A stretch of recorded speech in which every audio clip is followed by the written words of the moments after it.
Hi, I'm Haruko from Love the Way Art. Today I'm going to talk about cultural diversity and challenges to bring it to our society.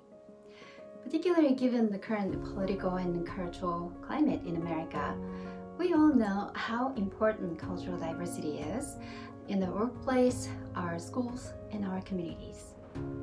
Learning about other cultures helps us understand and value the different perspectives within the world in which we live.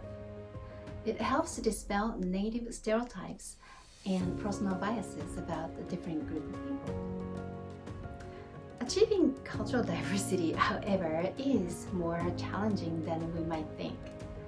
So in this video, I want to share my thoughts on what the real challenges are to achieve diverse society by using my own experience as a Japanese and minority and an artist living in the United States.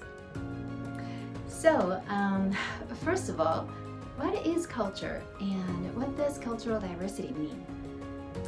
Culture is something that can shape us as people, contribute to our behavior and our identity.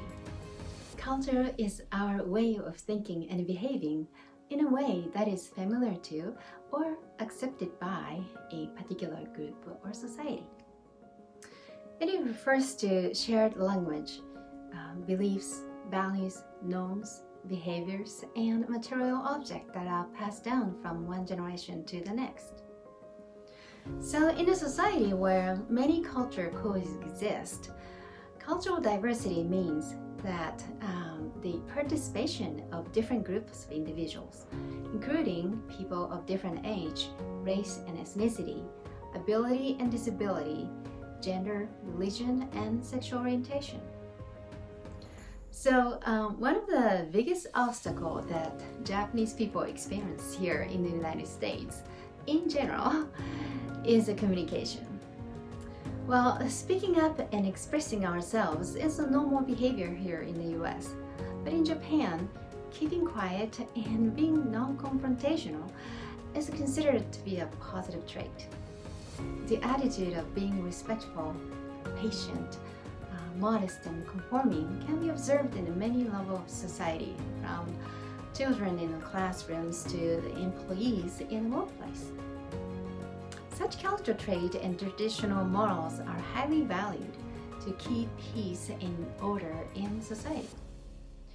This cultural trait, however, works against us when it's brought to the United States. Because here, you must express yourself and voice your opinions to be understood and be respected. So here's number one, the challenge of achieving cultural diversity. It requires you to change your way of thinking and behaving. Over the past 20 years or so being in the United States, I learned to speak up more open and more loudly than I would normally do if I were in the Japanese community. Because if I don't, no one would understand who I am or what I want. So the saying, "the squeaky wheel gets the grease," characterizes the American communication style and what's actually culturally accepted. So I learned to speak up and speak up loud enough in order to get my message across. Here's number two, the challenge of achieving cultural diversity. Adjusting your behavior is necessarily not only for you to be understood, but also for your counterpart and for the larger community that you are now part of to become less biased. So imagine the situation where you are treated unfairly or with disrespect based on your race. What would happen if you keep quiet, being afraid or avoiding conflict? Either way, this sends an unwanted message to the perpetrators, not only allowing them not to be held accountable for their actions, but also encouraging them to repeat the same behaviors without any consequences. It can reinforce the stereotypes of Japanese or maybe Asian people in general being quiet, weak, or passive. And when such stereotypes are reinforced over time, it can become a root cause of xenophobia or prejudice and therefore making us even more susceptible to the discrimination. So I think it's a part of our responsibility as someone who is surrounded by American culture to try to use the communication style that is common here so we can understand each other better. I can say that this is a positive changes and adjustments both for myself and for society.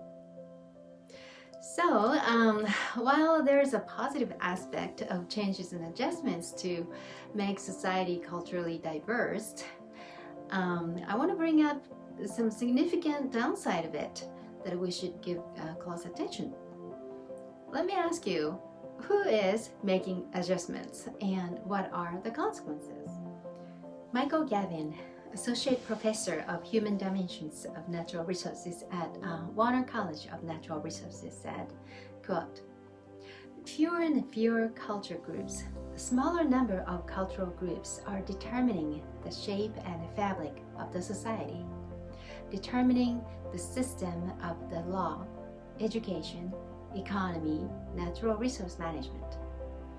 This imbalance of power within the society is what driving the loss of cultural diversity." Unquote. What this means is that when we're talking about the culture of society where multiple groups exist, it usually means the culture of the majority group. And whoever dominates in the society decide what's the acceptable way of thinking and behaving is, and it is often the minority groups who must give up their ways to meet the majority group. So here's the number 3, the challenge of achieving cultural diversity. The cultures that aren't most popular face the risk of dying. As I mentioned, I adjust my ways and speak up for myself in the United States because the culture that I represent doesn't dominate. For me to succeed here, it is necessary and it's a result of my own choice to live here in the US. But in the process, I hinder my culture and my ways that I have learned growing up in my own unique culture. In certain situations, I find myself conflicting in choosing the word to speak and actions to take. And then as long as I live in the United States, I will have fewer opportunities to use my cultural expressions and embody what that I think is culturally valuable. What about my children's generation who grew up here in America? While they are exposed to both cultures at home and outside the house, they will be more influenced by American society for sure, and as generation pass down, they will no longer carry the culture that I have brought with me from my own country.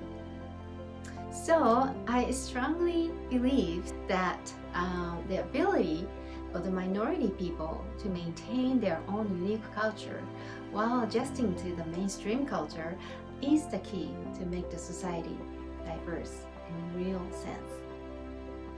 Well, this leads to the deeper challenge that exists. While our society is seemingly becoming more aware of the issue of cultural diversity, we're actually facing challenges with new barriers, placing cultural diversity increasingly at risk, both locally and globally.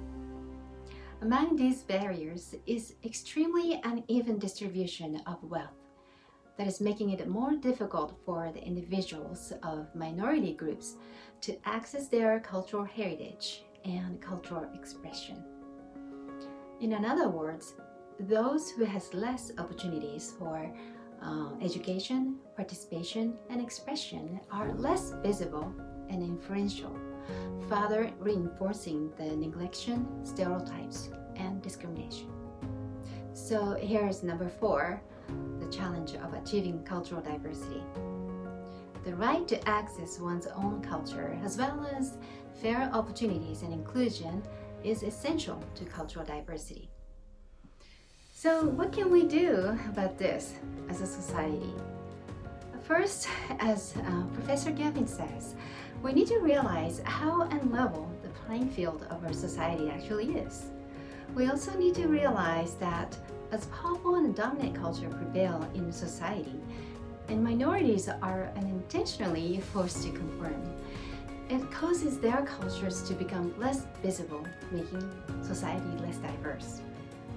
The challenge of achieving cultural diversity, therefore, in my opinion, boils down to ensuring freedom of expression, fair opportunity, and inclusion within a society. Culture belongs to people. It is dynamic and changing. As a Japanese, an immigrant, and an artist living in the United States, the cultural juncture of East and West, I feel I can contribute in some ways. First, I can use my art and video message such as this as a powerful tools to share my own culture and its value with the broader community. Second, I can raise awareness that the challenge to achieve cultural diversity translated into the challenge of bringing fair opportunities and inclusion into society, and it can be achieved only if access to culture and the fundamental freedom of expressions are guaranteed. That's all for today. If you enjoyed the video, please make sure to like it, subscribe it, or leave a comment. Thank you for watching. See you next time.